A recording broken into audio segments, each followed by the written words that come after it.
Hi అండి అందరికీ. ఈరోజైతే బెల్లం గవ్వలు ప్రిపేర్ చేశాను. దానికోసం అయితే నేను మైదా పిండి అనేది వాడకుండా గోధుమ పిండితో ప్రిపేర్ చేశాను. గోధుమ పిండిలో ఒక 3 or 4 స్పూన్స్ బటర్ కానీ నెయ్యి కానీ వేడి చేసి వేసుకొని మంచిగా పిండికి పట్టివ్వాలి.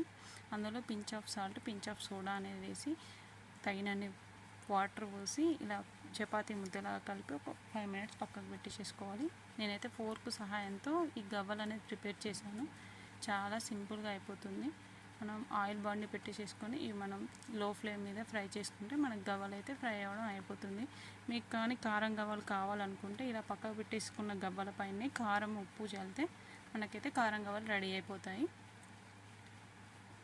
ఇలా గవ్వలన్నీ ఫ్రై చేసుకొని పక్కకు పెట్టేసేసుకున్నాక ఇంకొక బాండి పెట్టేసి అందులో తగినంత బెల్లం, ఒక హాఫ్ టీ గ్లాస్ వాటర్ వేసి పాకం వచ్చేదాకా మరిగించుకొని ఉండపాకం వచ్చాక ఈ గోలిచ్చిన గవ్వల్ని అందులో టర్న్అవుట్ చేసుకుని స్టవ్ ఆఫ్ చేసుకుంటే మనకి ఈ గవ్వలు అయితే ప్రిపేర్ అయిపోయినట్టే.